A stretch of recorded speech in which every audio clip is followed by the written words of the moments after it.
nothing like an early coffee and a croissant. And this is what you do with it. Look.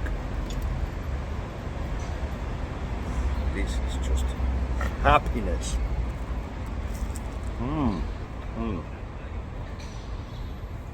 Today is coffee and croissant with Guillem for Premier Sports.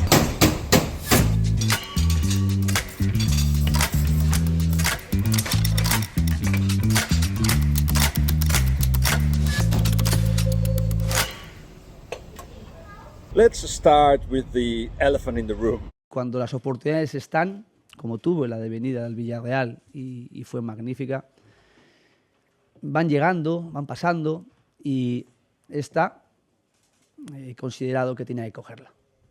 Como un reto deportivo, como un proyecto deportivo diferente, porque todos los proyectos deportivos, y este tiene un proyecto deportivo muy bonito, diferente, pero que profesionalmente con muchas decisiones, con gente a mi alrededor muy cercana, pues que la he tomado. On the week that Unai Emery, top manager of course, and who was doing well with Villarreal, semi-finals of the Champions League last season, goes to the Premier League. Said no to Newcastle originally a few months back because he wanted to stay with Lander, his son, who he's missed a lot of his growing up with, and also because the Roach family told the owners of the club told him to stay put, as it seemed for Unai the right team at the right time. And then he proven to be right because they got to the semi-finals of the Champions League. But he has unfinished business in the Premier League and wanted to go back, and now he's decided to go for Aston Villa. Also on the week that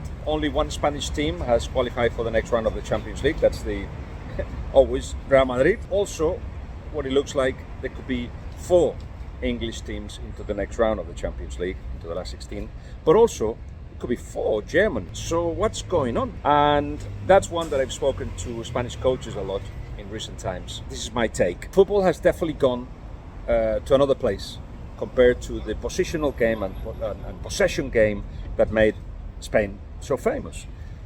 It's now a football of transitions, of intensity, of pace, the ability to actually recover possession quickly and then attack quickly, and doing it also continuously. All that Spanish teams don't normally have. Not even Real Madrid, to be honest. So do we have to become like the German teams and the English teams to actually match them up? A little bit, yes. And that, I think, is one of the things that in Spain we're missing. The understanding that the physique is a very important part of the game. So Pep Segura, the director of football of Barcelona, about 3-4 years back, trying to convince people at Barcelona that was necessary. That, of course, was twisted by people at the club that did not want anything to be touched, especially them in their position, and thought it was like, oh, he just wants tall guys. No, it was about the intensity of the approach, the pace as well, the importance of pace. You have to beat teams in the 50-50. You have to be able to win a 50-50 ball, but also beat defenders with pace. And not a lot of that is in Spain at the moment. What there is the pacey player, not a pacey approach, if you like. That makes a big difference. And I think the sooner we understand it, the better. Obviously, if you look at every case, you will find all the reasons why they've been knocked out of the Champions League. But one thing that remains is that La Liga is very, very competitive. It's becoming more and more competitive because the difference of money coming in to the top 2 and the rest is shortening. And because it's shortening, you actually have got teams using the money well and making the league, as I say, competitive. So that matches any league in the world, no doubt about it. Knowing all that, let me show you what's going on this weekend. Have a look at the games, all on Premier Sports, and I'll pick 4 of them and we can chat some longer. Let's start with the games on Saturday, Sevilla Rayo, and this is an example of what we're talking about. Sevilla, it's a team that in the past it would have been intense, quick, with actions that were verging on the aggressive everywhere, so they wouldn't lose the ball. They recovered it quickly and they attacked the spaces when they actually had the opportunity to have possession, and that's gone.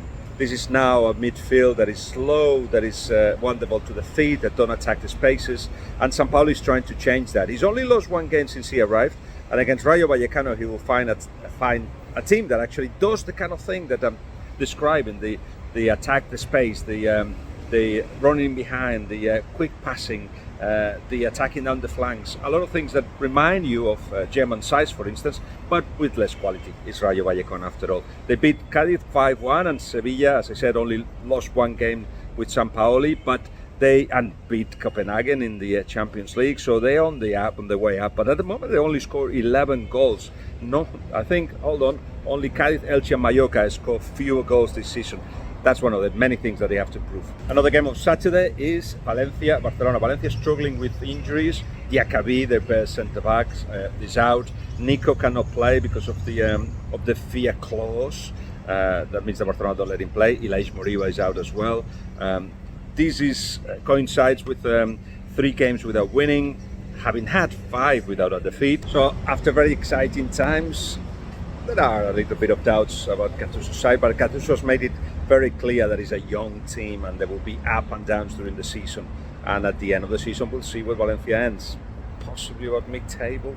Anyway, Barcelona, of course, were knocked out of the Champions League in a very strange game in which they come out on the pitch already out of the competition. And what we've seen is a worse Barcelona that we saw, for instance, in Munich against Bayern Munich as well. So is the team improving? It doesn't feel that way, but what it seems like is like Xavi's adapting to what he's got. So no more 2 wingers in the same side from the start. Maybe one, and Pedri as a false winger coming inside, trying to create superiority in the middle.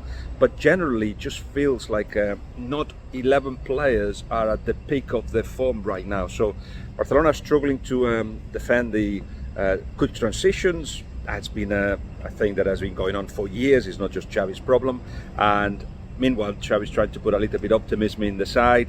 In the league is going well, so that will be their competition this season, I feel. Real Madrid will play Girona on Sunday, and let me stay with Reiner, which is one of those players that Real Madrid signed from Flamengo with the idea, like Vinicius and Rodrigo, that he impresses straight away and he becomes a top player, either taking advantage of the loan deals that Real Madrid prepares for him, like going to Borussia Dortmund and now Girona. He's 20 only. The idea, of course, is that as soon as they can, Real Madrid will bring him back into the squad and trying to push for that improvement, but it's not happening. At Borussia Dortmund, he didn't play a lot, just came on in the last 10 minutes of a lot of games. And at Girona, they started well and was in part of the lineup as well, but what he found is that with an injury, his progression stopped. He was a second forward back in Brazil. He's now an offensive midfielder and he's not making that jump of quality yet. But he's back into the reckoning for Girona. Mitchell, the manager, is giving him confidence. He has to grow. He's got potential, but he's miles away from Vinicius or Rodrigo. It'll be good to see it in Premier Sports on Sunday, facing his side, Real Madrid, who have not put a fear clause in the contract as Barcelona did with Nico. The interesting bit about Athletic Club Villarreal is that, of course, Quique Setién will be in charge of Villarreal for the first time. He was surprised to get the call. I think his prestige was damaged after being at Barcelona. He says he couldn't be himself, that basically suggesting that the players run that changing room. But I think it's more than that. If you believe in your way of doing things, you have to go with it until the end. He didn't do that. And now he hopes to do it at Villarreal. As I say, he thought that somebody was making a joke on him, but Villarreal have decided that this is the kind of manager that could improve this side. We'll have to see, because certainly one of the things that happens with Quique Setién's teams is that they play well, as in they have a lot of possession. Playing well, as I said at the beginning of this video, is much more than that. And that's my question mark. Can he maintain the physicality and pace that Unai have put into this Villarreal side and improve it in the way that they finish matters on the last third? Because the problem has been since Gerard Moreno has been injured is to create enough chances and to score enough goals. So a team that seems stuck, Quique Setién will try to release them, and it will be wonderful to see. That's all for now. There will be another coffee with Guillem next week, but remember, all the games in Premier Sports, and these are the ones.